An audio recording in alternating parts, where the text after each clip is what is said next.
BJP के लोग थे, उन्होंने आतंक किया। हमारे किसान तो जहाँ रास्ता रोक दिया गया वहीं रुक गए। यूपी में चक्का जाम नहीं हो रहा है तो इससे किसान आंदोलन कमजोर पड़ जाएगा? नहीं, कतई नहीं कमजोर पड़ेगा। ऐसे तो तमाम घोषणाएं सरकार ने भी की, हमारे प्रधानमंत्री जी ने भी की। सर आपका नाम? मेरा नाम तिलक सिंह राजपूत। सर आप मैं जिला मैनपुरी से हूँ, जिला अध्यक्ष सर पिछले 73 दिनों से 3 कृषि कानून चल रहे हैं, ठीक है। यूपी में ऑब्वियस है बीजेपी की सरकार है, जिला अध्यक्ष हैं आप यहाँ से, तो आपको क्या लगता है कि 3 कृषि कानून पूरी तरह से किसानों के खिलाफ है? ये जो सरकार ने 3 काले कानून बनाए, जिन्हें मैं काला मानता हूँ, किसान के विरोधी है और किसान इन्हें वापस करवाने के बाद ही घर वापस जाएगा यहाँ से। अभी के हालात आप देख सकते हैं, यहाँ पर बैरियर्स लगे हुए हैं, कीलें ठोकी गई हैं, तो क्या आपको लगता है कि यहाँ के हालात जम्मू कश्मीर जैसे ही हो गए हैं? नहीं, जम्मू कश्मीर क्या होता है, यहाँ तो हम लोगों को उन दुश्मनों से, बाहरी दुश्मनों से भी ज्यादा दुश्मन मान रही है सरकार। किसानों के लिए जो व्यवस्था की जा रही है, ऐसा तो बॉर्डरों पर भी नहीं कर पा रही है। लेकिन ये सोचते हो कि ये कीले गाड़ के या दीवार बना के किसानों की आवाज को रोका जा सकता है, ये आंदोलन समाप्त किया जा सकता है, ऐसा नहीं होगा। पूरे देश का किसान एकजुट है और ये तीनों कानून, काले कानून वापस कराने के बाद ही वापस जाएगा किसान। सर जो चक्का जाम की घोषणा की गई शाम को बदलकर वो यूपी में और उत्तराखंड और दिल्ली में तो पहले से ही मनाही थी, लेकिन यूपी और उत्तराखंड में भी मनाही हो गई है, इसके पीछे क्या वजह होगी? ये हमारे संगठन की रणनीति है और ये आंदोलन का एक हिस्सा है। मैं कैसे अपना आंदोलन चलाऊंगा, क्या रणनीति तय करूंगा, ये हमारे बड़े नेताओं का फैसला है और उस पर अमल भी हो रहा है और उनके निर्देशानुसार ये आंदोलन चलेगा। ये कोई सरकार का ये नहीं है कि मैंने घोषणा कर दी तो मैं करूँगा। ऐसे तो तमाम घोषणाएं सरकार ने भी की, हमारे प्रधानमंत्री जी ने भी की। ये किसानों की आय हम दुगनी कर रहे हैं, कौन से किसान की आय दुगनी होगी? तो इस तरीका की कुछ नहीं, ये हमारे आंदोलन का एक तरीका है। हम कहाँ करेंगे, नहीं करेंगे, ये हमारी सोच है, हमारे किसानों की सोच है। तो सर यूपी का लगभग पूरा किसान दल जो है, पूरे किसान ये इस आंदोलन में शामिल हो रहे हैं, तो आपको नहीं लगता कि अगर यूपी में चक्का जाम नहीं हो रहा है तो इससे किसान आंदोलन कमजोर पड़ जाएगा? नहीं, कतई नहीं कमजोर पड़ेगा। बाकी तो सब किसान तैयार है, जब यहाँ जरूरी होगी उत्तर प्रदेश का किसान एक होके आएगा। इससे चक्का जाम ना करने से कोई हमारा आंदोलन थोड़ी, हमको कोई वो थोड़ी प्रदर्शन नहीं करना, हमको 3 कानून वापस कराने, आंदोलन के तरीका से करना है। ये हुड़दंगी नहीं करना। हम लोग अनुशासन सिपाही है और अनुशासन को मानने वाले हैं, इसलिए अनुशासनात्मक कार्रवाई होगी और उसी तरीका से आंदोलन चलेगा। सर 26 जनवरी को जो लाल किले पर हिंसा हुई थी, कहा जा रहा है कि आज का जो चक्का जाम है उसमें जो किसानों की छवि खराब हुई थी उसे साफ करने के लिए किया जा रहा है, इस बात में कितनी सच्चाई है? नहीं, वहाँ किसान पहुँच नहीं पाए, तो इन्हीं लोगों के बनाए हुए किसान भेजे गए थे।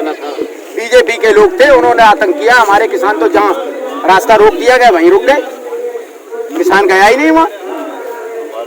इतनी भीड़ थी वहाँ पर, मेरे हिसाब से सैकड़ों लोग थे वहाँ पर, तो उसमें से आपका कहना है कि एक भी किसान नहीं था? नहीं, किसान थे, वो उनके चक्कर में चले गए। जैसे इधर से भीड़ जाती है सड़क पे, तो हम और आप नहीं समझ पाते, उस भीड़ के पीछे चले जाते, तो हमारे भोले वाले किसान भी कुछ चले गए। लेकिन सरकार ने 2000 ट्रेंड करके अपने कार्यकर्ता उस आंदोलन में प्रवेश कराए थे, उन्होंने आतंक किया, उन्होंने ये उपद्रव किया और जिसका परिणाम किसानों के ऊपर थोपा जा रहा है कि किसान ने उपद्रव किया। किसानों ने कोई उपद्रव नहीं किया, जो भी उपद्रवी थे वो सरकार के थे, जनता पार्टी के। किसानों को खालिस्तानी आतंकी कहा जा रहा है, यानी कि जो ये हंगामा हुआ उसके बाद से ज्यादा इस बारे में कहा जा रहा है कि वो खालिस्तानी आतंकी है। और कई बार कई ऐसे पिक्चर्स भी वायरल हुई हैं जिसमें खालिस्तानी आतंकी के पोस्टर्स लेकर घूम रहे हैं, तो आप कितने इस बात में सच्चाई को? जो इस तरीका के खालिस्तानी या पाकिस्तानी के पोस्टर लेके घूम रहे हैं वो उन्हीं के एजेंट है, उन्होंने पोस्टर छपाकर अब यहाँ पर भीड़ है। इस समय हम लोग नहीं समझ पा रहे हैं कौन कहाँ है। उसमें कोई अगर एक नया स्टिकर लगा जाए या कोई झंडा लेके घूम जाए तो क्या वो खालिस्तानी हो गया? ये अपने ही लोगों को भेजते हैं हम लोगों के बीच में कि किसी तरीका से ये आंदोलन डिस्टर्ब हो, इनको बदनाम किया जाए। किसानों की ऐसी कोई मंशा नहीं है, किसान अपने आंदोलन पर अड़े गए, अपनी जायज मांगों को लेकर ये आंदोलन कर रहा है। खालिस्तानी पाकिस्तानी ये सब कहना इनकी साजिश है और ये साजिश चल नहीं पाएगी। सर कहीं ना कहीं जैसे राकेश टिकैत जी उस दिन रो पड़े थे बात करते करते, उसका किसानों पे बहुत ज़्यादा असर हुआ है।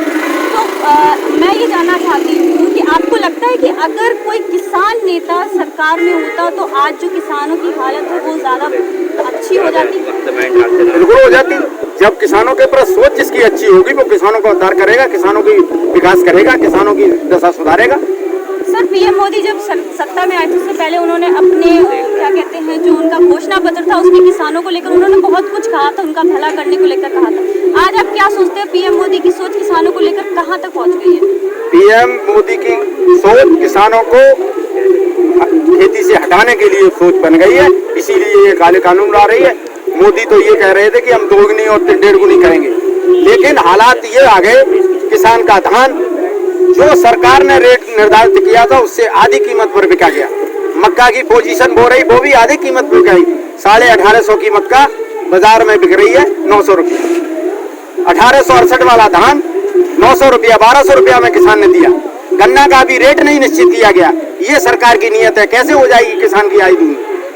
सरकार अपना बताया हुआ दाम भी नहीं दे पा रही, इसी की तो किसान गारंटी मांग रहे हैं कि जो मूल्य आप तय कर रहे हो उसको तो मुझे देने की गारंटी दो।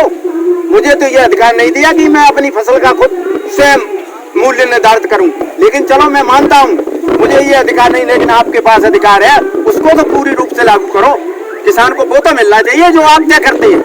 आपका तय किया हुआ भी पैसा नहीं मिल पा रहा, मूल्य नहीं मिल पा रहा है, तो सरकार क्या हम किसानों का आय दूनी करेगी? किसानों का कोई विश्वास नहीं है सरकार पर। सर, हम मानते हैं किसानों को सरकार पर विश्वास नहीं है सरकार को, लेकिन सुप्रीम कोर्ट भी तो कह रही है ना कि हाँ हम किसानों के लिए बिल वो करेंगे, सोचेंगे, या फिर उन्होंने कमेटी बनाई है उस पर चर्चा करने के लिए, क्या उस पर विश्वास नहीं है? नहीं, सुप्रीम कोर्ट का हम लोग सम्मान करते हैं। पूरा किसान, देश का सभी किसान सुप्रीम कोर्ट का सम्मान करते हैं, और जो सुप्रीम कोर्ट ने कहा उसका भी हम लोग कोई विरोध नहीं कर रहे हैं, सही कहा है। लेकिन एक बात ये समझिए आप, जो सुप्रीम कोर्ट ने कमेटी बनाई है उन कमेटी के द्वारा ये 3 बिल ड्राफ्टिंग किए गए हैं, वो किसानों के हित में कैसे इसको पास कर देंगे? वो कैसे अपनी रिपोर्ट किसानों के फेवर में देंगे? उनको हटाइए पहले।